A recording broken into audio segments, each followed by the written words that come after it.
Hey! Stacks. See, that's the cat door he ripped out. That's a new one. We just got about a week ago. Stacks. I can't take that prey drive out of him, but I can certainly give you the fundamental obedience to manage the situation. All right, so now you're gonna work on the final, which is the leave it. Leave it. Leave it. Good.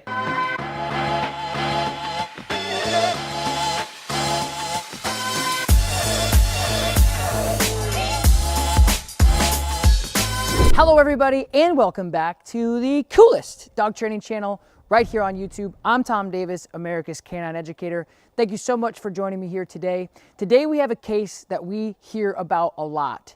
We have a dog that is chasing a cat. It's a new addition to the family, and obviously it's creating a ton of stress within the household. So as you guys know, I've done a lot of these cat and dog integrations, and we've been really successful in the past, and I'm hoping we can do that here today.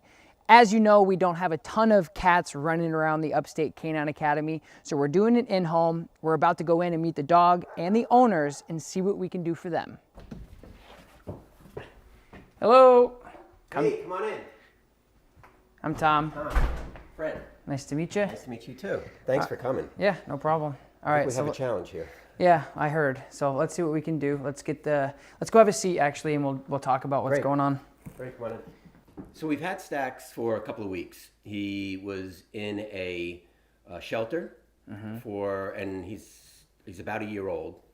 Great dog. We love him. He's been a handful. But when it comes to the cat, because we've had Tony, the cat, for a while now. And how old is Tony? Tony's probably about 7 years old, 8 years old. Oh, so we've had him for a while. He knows the house. He's comfortable in the house. And he pretty much ran the house until we brought Stacks home. Perfect. And it was difficult from the beginning, because of how he just sees Tony as a prey. And no matter what we do, no matter how we interact with the dog, there is just no way Stacks will just feel comfortable around Tony. So what does he do? Does he like chase him? Is he try to hang? He chases him, and he chases him with a lot of vengeance, with this ire that he just wants to. I don't think he would, because he has cornered him a couple of times. Yeah.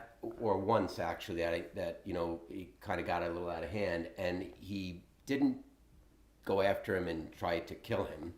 You just think it's a game. I'm hoping it was a game, and I hope it is a game, but it's gotten to the point where it's a bit scary, because we just don't want anything to happen. We're trying to get the two of them to cooperate and live in the house in peace. Okay. Hey.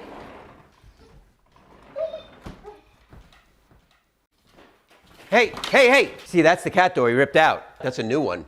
We just got about a week ago.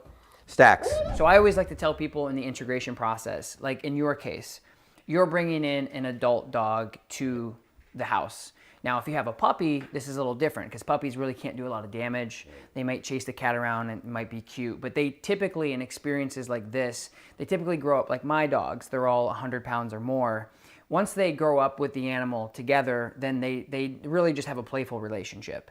When you integrate a new dog that's maybe a year or older, or 6 months or older, you have to make sure that it's safe for the cat. So making sure that you're integrating with safety precautions. So some of those things will include like baby gates. And in your case, your dog is big enough where baby gate's not gonna work. He'll jump right over that thing, blow right through it. If you have a smaller dog, you can use a baby gate. And what that does is it's like when you put a new fish into a fish tank, it takes 24 hours for them to integrate into that tank and get used to the water, if you will. So that helps a lot with the integration process. It keeps them safe. It keeps the cat feeling a little safe. They're not being chased. If your cat can jump up on things, that's a little different too. That provides them a little bit of safety.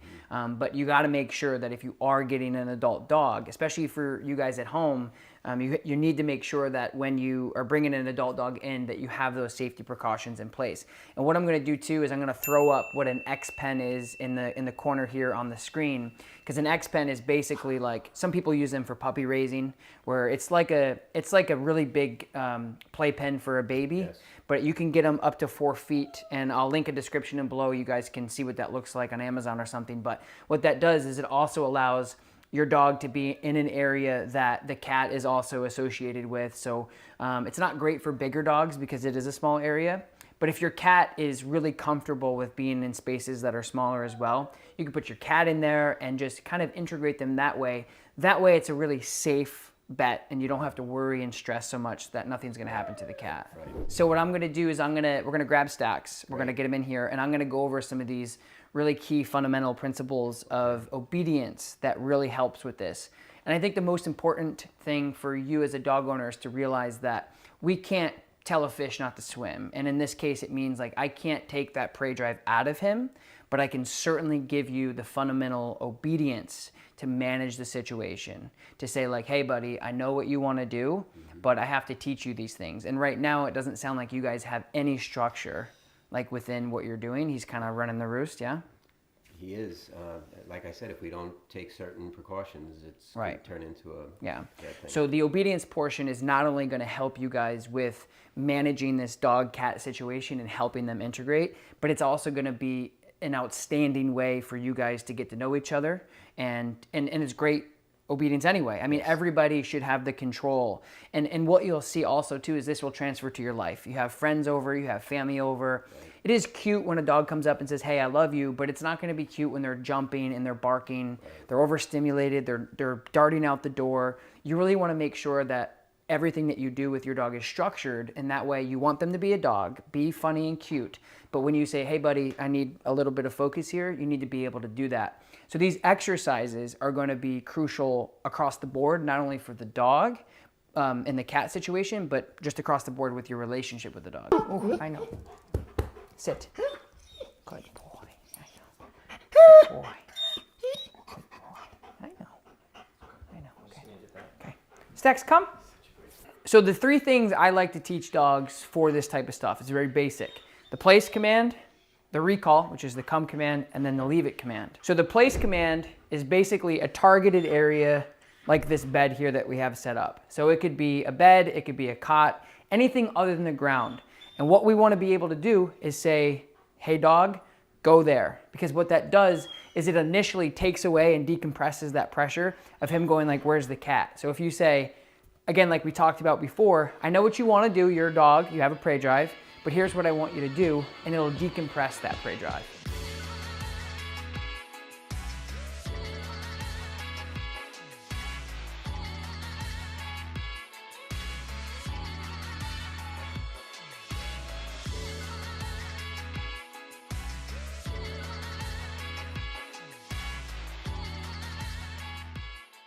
So what the recall does is exactly how it sounds. So when he's out searching for the cat and Tony's kind of running away and hiding, you can recall him to you, which will then allow you to also decompress that hunt drive, that prey drive, and basically break the attention of him constantly frantically looking for the cat.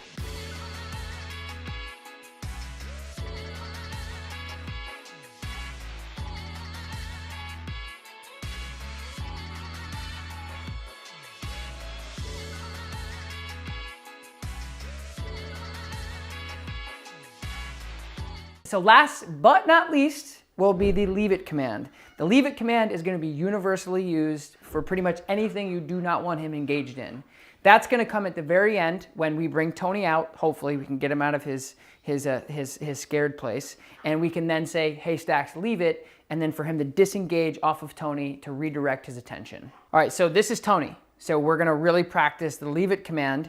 So you got to remember, Tony is in your hands. I have the ball. Stax, please. Good. Good. Good place. All right, now you're going to let him out.